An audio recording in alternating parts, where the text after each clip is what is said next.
The mission was supposed to be clean, efficient, textbook execution, but Avery Graves knew better than to trust things to go smoothly. She slipped through the shadows, weaving her way inside the Tokyo estate of a Japanese mafia boss. The man who had stolen classified state documents and sold his soul to the highest bidder. The bastard wasn't just peddling secrets. He was shipping weapons to terrorists, using his business facade as a cover. One by one, his guards went down, their demise swift and silent. By the time she reached the main office, it was just her and the boss, and Avery had zero patience for games. With her gun steady, she demanded the flash drive, giving him just one chance to cooperate. Then came the interruption. One of his lackeys, fueled by desperation, charged at her, forcing her into a fight. Avery didn't do mercy, and she didn't waste time. She neutralized the man, barely breaking a sweat, and bolted after the boss, who had taken off upstairs. Up there, more goons awaited, guns drawn, nerves shot to hell. They fired first, big mistake. Avery tore through them, fists and bullets working in tandem until she was the only one left standing. No more underlings, no more distractions, just her and the coward trying to cheat death. But he fought back, claws out like a cornered rat, and the brawl that followed was fast, brutal, unforgiving. The man had strength, but Avery had skill, and soon enough, she was the last one breathing. Flash drive secured, mission accomplished. She barely had time to catch her breath before she was on a plane back to America, where her husband David was waiting for her. A rare moment of normalcy.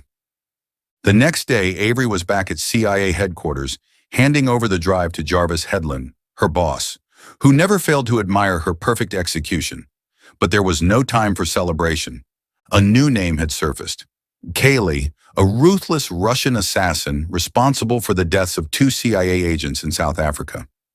Avery was the obvious choice for the mission, but Jarvis hadn't received official clearance from the CIA director yet, so nothing was certain. Still, Avery knew how these things went. If there was a hunt, she'd be the one leading it. That evening, Avery pulled up to her apartment complex, exchanged brief greetings with her neighbor, and headed inside. The moment her foot crossed the threshold, something was off. Her home was a wreck, David nowhere in sight. Then came the ringing phone, but it wasn't hers. She answered. A calm, detached voice delivered its demand to steal the Canary Black file from a secret CIA facility, or David died. The file was hidden in the fake tooth of Laszlo Stoica, a high-profile CIA detainee, and Avery had 9 hours to get it. There was no room for negotiation. Determined to fight back, she called in a favor, reaching out to her hacker friend, asking for a trace on the call. The location popped up fast. It was an abandoned building on the city's outskirts. Without hesitation, Avery raced to the site, hoping to track down whoever had taken David. But when she arrived, all she found was his ring and a battered old cell phone. It rang. She picked up. The same voice, this time mocking, had expected her to track the call. And then came the real punch. She had stepped on a landmine. The voice laid it out plainly. Escape, complete the job, or die there and take David down with her. Avery had seconds to decide, but hesitation wasn't in her vocabulary. She moved fast, used the environment to free her foot, and the second she stepped off, a grenade was launched. She reacted instinctively, kicking up a table leg, sending the grenade flying out a window before it detonated outside. With no time to regroup, Avery headed straight for the CIA's secret facility, where Laszlo Stoica was being held. At the entrance, she demanded access from Agent Maxfield, but he was hesitant, unwilling to let her near Laszlo without proper clearance. Thinking fast, Avery played her trump card, claiming that Jarvis had sent her to interrogate Laszlo on a mission-critical assignment. Maxfield reluctantly agreed, leading her inside. Avery knew from the second she walked into Laszlo Stoica's interrogation room that this wasn't going to be easy. He sat there with the cool arrogance of a man who had nothing to lose, refusing to entertain the idea that she had been sent for the Canary Black file. But Avery wasn't in the mood for negotiations. She was on borrowed time, and her husband's life hung in the balance. With precision that spoke of years of training, she forced the fake tooth from Laszlo's mouth, expecting to finally lay her hands on the classified file. But the moment she pried it open, her stomach twisted. The file was gone, A whole lot of empty space where the answer to everything should have been. Every instinct screamed at her to move fast, so she did, slipping out of the facility before anyone caught on to what she had done. But she wasn't in the clear. Meanwhile, Agent Maxfield, sharp as ever, noticed Laszlo's missing tooth, and his mind jumped straight to the worst possible conclusion. Avery had stolen the file. Within moments, he was calling the shots, ordering his men to track her down. And just like that, Avery's name lit up the fugitive list. Word spread faster than wildfire, and soon CIA Deputy Director Nathan Evans was breathing fire, furious at the thought of classified state data slipping through their fingers. Jarvis, Avery's boss, nearly choked on his spit when he saw her name flagged as a traitor, and before he could fully process it, his phone buzzed. Evans was demanding an urgent meeting. Inside the CIA headquarters, Evans made his orders crystal clear. Avery had to be captured at all costs. If the Canary Black file fell into enemy hands, it wouldn't just be a PR nightmare, it would be a catastrophe for national security. After the meeting wrapped, Maxfield had another idea. Instead of tracking Avery the hard way, they could use her husband David as bait, drag him into custody, and Avery wouldn't be able to resist coming straight to them. Jarvis knew this was crossing a line, but Evans had made it clear. Failure wasn't an option, so whether he liked it or not, they were moving forward. At the same time, Avery was playing her own game. She went straight to Jarvis's wife, borrowing her phone to call Jarvis without raising suspicions. When Jarvis answered, she could hear it in his voice. He was pretending it was just another casual call from his wife because Maxfield was watching him like a hawk. Avery didn't waste a second. She laid it all out. David was kidnapped. She had been blackmailed into stealing Canary Black. But the file wasn't in Laszlo's tooth, and she had no idea where it had been moved. She begged Jarvis to trust her, to believe she would never betray him, never betray her country. He listened, but the risk was too high. He cut the call short before Maxfield got suspicious. Soon after, Jarvis and Maxfield arrived at Avery's house, turning the place inside out, searching for David. But there was nothing. David was gone, just as Avery had said. Jarvis made a last-ditch effort, reasoning with Maxfield, explaining that David had probably been kidnapped and Avery was being forced to act against her will. But Maxfield wasn't buying it. If Avery was innocent, why hadn't she come to them for help? Jarvis argued back, saying she might have been threatened not to. Probably David's life was on the line. Maxfield wasn't interested in hypotheticals. He wanted Avery caught, no matter what. Meanwhile, Avery had made her way to her old house, hoping to find a safe place to regroup. But before she could settle, an attack came out of nowhere.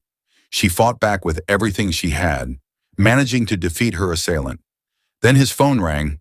She picked up, and there it was, the kidnapper's voice, cutting through the silence like a knife against stone, asking if she had retrieved the file. Avery didn't hold back, saying the file wasn't there. Laszlo's tooth had been empty, and the kidnapper had fed her bad intel. The response was swift. The kidnapper said that if the file wasn't there, that meant Deputy Director Evans had moved it. The next step was clear. Avery had to find Evans and force him to tell her where the file was. She refused. Breaking into CIA headquarters was a death wish. Suddenly, a video of David, bloodied, beaten, tortured, was sent to her. Avery had no choice but to comply. After the call ended, Avery arranged a secret meeting with Jarvis, hoping he had answers. In the dimly lit parking lot, she spoke fast, swore on everything she had. She hadn't taken the file. She was being set up and she had nowhere else to turn. Jarvis knew her well enough to understand the truth, but his hands were tied. If he helped her, he'd be risking everything. Then Maxfield and his team appeared. They had been watching Jarvis all along. With no time to react, Avery was arrested, thrown into a CIA transport vehicle, her freedom slipping away. But the convoy barely made it 3 blocks before all hell broke loose. Several unknown vehicles appeared, hunting them down in a high-speed pursuit. The chase descended into chaos, tearing through the streets, bullets flying in every direction. It ended in wreckage and all vehicles crashed, leaving behind smoke and debris. The attackers had been sent by the kidnapper, convinced Avery had betrayed him by seeking CIA help. Avery, injured but alive, dragged herself from the wreck, engaging in a gunfight with the remaining pursuers before fleeing into an alley. There she faced another enemy, their fight tight, brutal, and exhausting. When she ripped off his mask, shock hit her like a gut punch. It was her own neighbor. Before she could get any answers, he died, leaving her more confused than ever. Still reeling from the chaos, Avery checked into a hotel, knowing that Evans was staying there too. She had one shot at getting the truth, and she couldn't afford to miss. Avery slipped into Evans' hotel room, moving with the precision of a ghost, ensuring that no sound betrayed her presence. When Evans finally stepped inside, she struck fast, forcing a soundproof mask over his face before tying his hands to the chair, securing him in place. She wasted no time. The file wasn't in Laszlo's tooth, and she needed answers now. Evans, ever the bureaucratic puppet, refused to talk, his silence a shield against the inevitable. But Avery wasn't in the mood for games. She turned up the pressure, forcing him to break under the weight of pain. Unable to endure the torture, Evans finally spilled the truth. The Canary Black file was stored in a computer at CIA headquarters, locked behind a password only he knew. Avery took the password, ensuring he wouldn't interfere, before knocking him unconscious. With the information secured, she contacted her hacker friend, requesting one final favor: a large drone capable of getting her in and out of the CIA facility. She promised any price, knowing this was her last shot. The hacker agreed, and soon they met outside the facility, preparing for the operation. Avery outlined the plan. The hacker would fly her to the rooftop, then return in 10 minutes for extraction. With no time to waste, the hacker launched the drone, and Avery hung beneath it, soaring toward the top floor. Once inside, she moved fast, inserting a drive into the computer, initiating the file transfer. Meanwhile, Evans's aide grew suspicious, unable to reach him. When she checked his room, she found him tied to the chair and immediately freed him. Evans, now furious, ordered his agents to stop Avery, sending every available unit to intercept her. But Avery was already ahead. The file transfer completed, and she escaped just in time, dodging bullets as she latched onto the drone, soaring into the night sky. Once safe, Avery ordered the hacker to open the file, needing to see what she had stolen before handing it over. What she found shook her to the core. Canary Black wasn't a list of classified state secrets. It was a virus, a weapon capable of crashing global computer systems, shutting down the internet, and collapsing stock markets worldwide.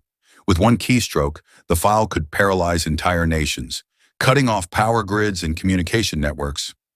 Avery hesitated. Handing this over meant unleashing chaos. But David's life was on the line. She had no choice. Before leaving, she sent a message to Jarvis, instructing him to track her phone, ensuring he could find her if things went south. Arriving at the meeting location, Avery found nothing, just a ringing phone. She answered. Silence. Then the call cut off. She had run out of time. The realization hit her like a freight train. She had failed, and David was gone. Before she could process the devastation, a shock surged through her body. Someone had tased her from behind. Meanwhile, at CIA headquarters, Evans lashed out, berating Maxfield and Jarvis for failing to capture Avery. He demanded they track her down at all costs, ensuring the file didn't fall into enemy hands. On the other side of the world, the kidnapper made his move. With a mask on, live broadcast initiated, addressing the Global Unification Summit. Avery, now restrained, watched as the kidnapper revealed his plan.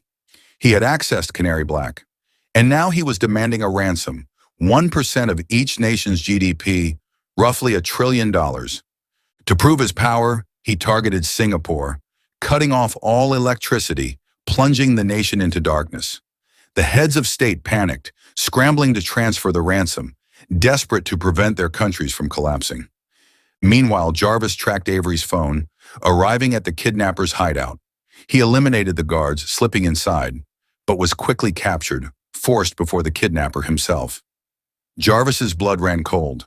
The kidnapper was Brezhnov, a Croatian cyber terrorist who had been hunting Canary Black for years. Brezhnov revealed his plan. The CIA had created Canary Black, but only through Avery's actions had he finally seized it. Then, with cold precision, he executed Jarvis, ensuring no interference. Avery, still unconscious, was dragged forward, her fate now in Brezhnov's hands. He thanked her.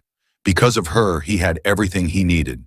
Avery's patience had already been hanging by a thread, but after everything she had endured, after the betrayals and the fights, she wasn't about to let Brezhnov backpedal on his promise. Her body screamed for a break, bruised and battered, but her mind was locked in.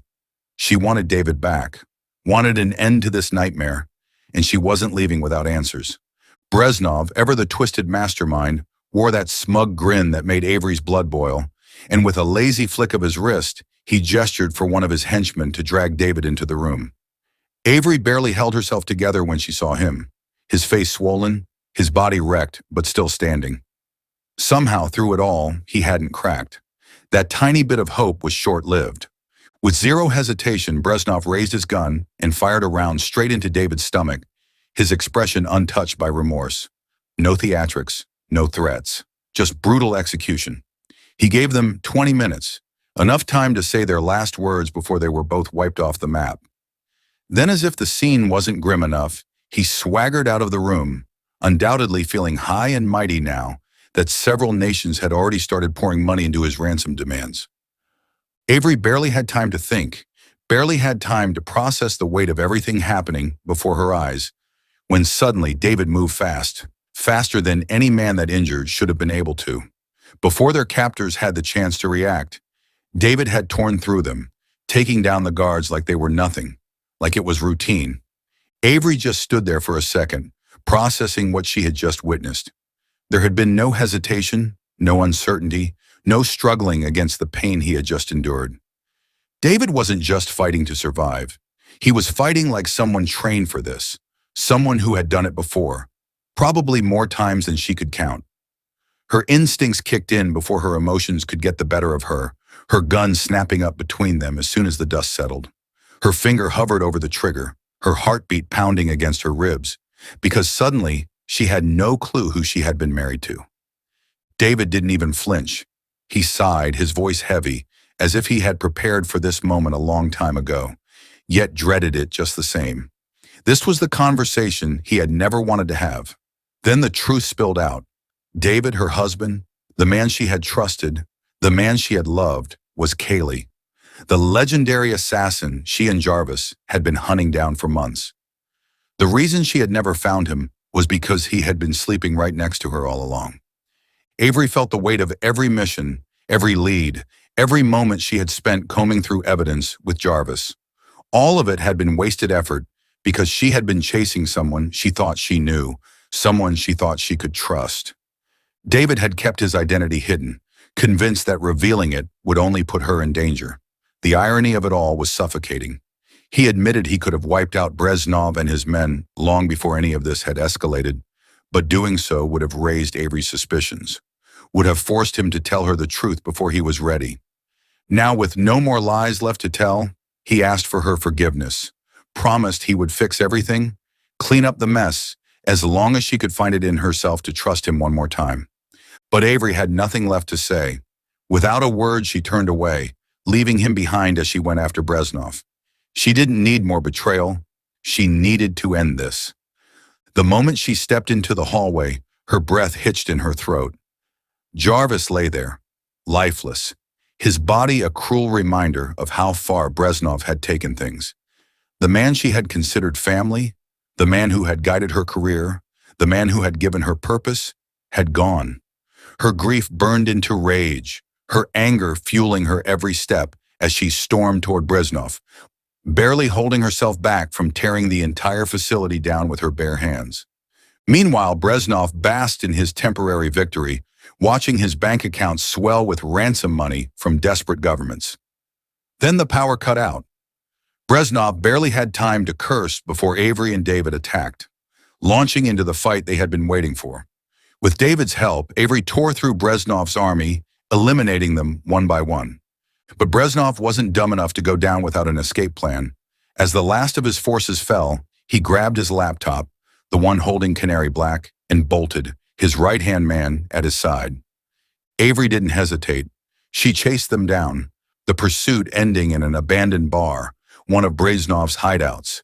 There she shot his right-hand man in the leg, knocking him out of the fight before turning her gun on Brezhnov. The two traded bullets, gunfire shaking the empty walls, but soon Brezhnev ran out of ammo.